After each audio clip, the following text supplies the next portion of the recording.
Welcome back, everyone. Take a look at that how picture. cool that So there was a time, jet setting across the country. It was an event. It was darn near elegant.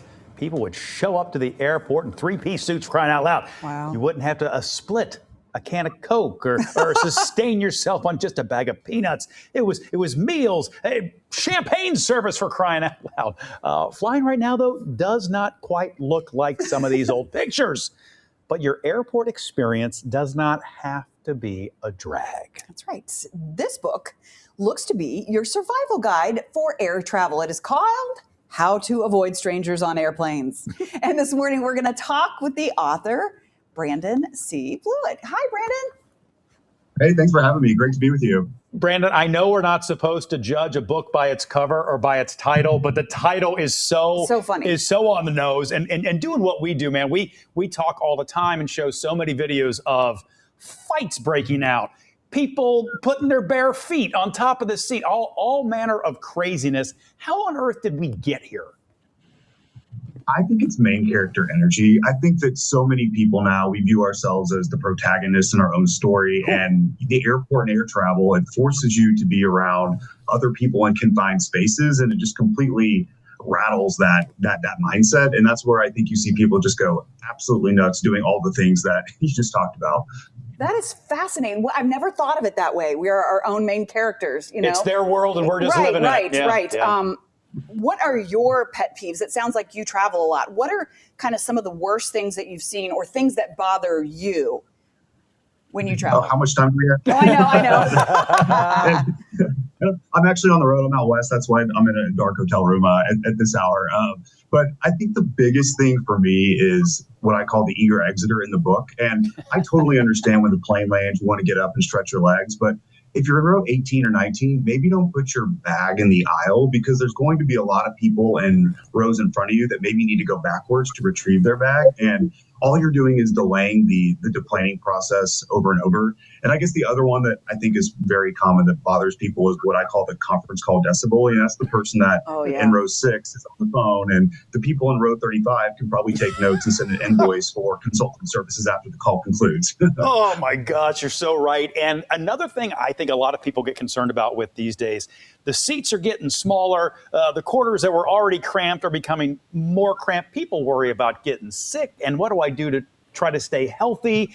What do you offer advice-wise for people who are concerned about those kinds of things?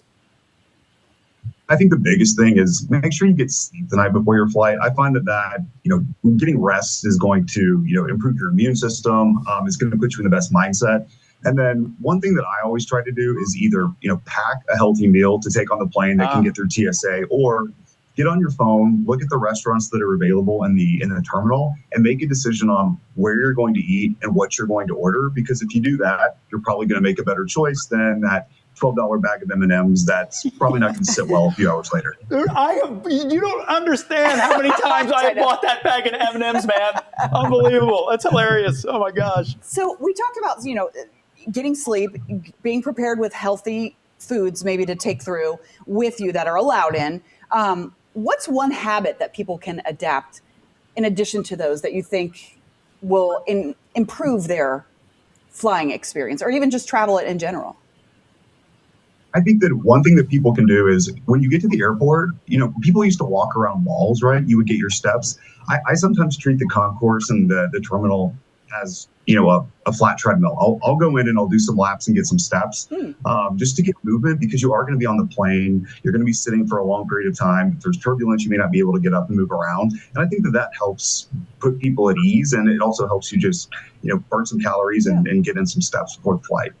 What do you think about people that go into complete sensory shutdown? They put eye masks on, huge earphones. They're wrapping, they're almost mummifying themselves before they get on the plane. Are you pro that because it gets that person into the place they need to be? Or is that like, oh my Lord, what are you doing over there? I view that as a signal that they want to be left alone, and I leave them alone. There you go.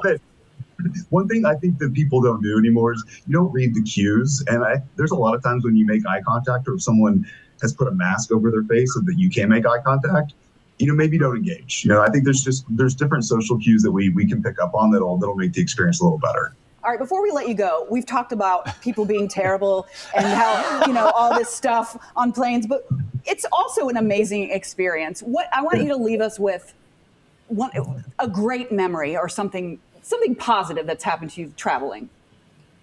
I think one of the coolest things is, I still look out the window, and sometimes when you are up in the air, you realize, wow, we live in on a cool planet in a really cool country. You look outside, you see the New York skyline, or, when I flew out west, you look out the window and you see the Grand Canyon. Yeah. Open the window and disconnect and enjoy some of the scenery that you get to see along the way. Yeah, that's great. Take it in. Brandon, thanks for the time this morning. Where can we find the book? And one of your answers better be the airport.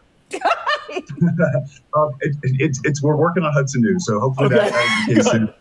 It's on Amazon, Kobo, Barnes & Noble, and then I also have it on my website, brandonblue.com. Excellent. Hey, thanks for taking the time today. We really appreciate it. Thanks for having me. Travel safe. Yeah, happy flight.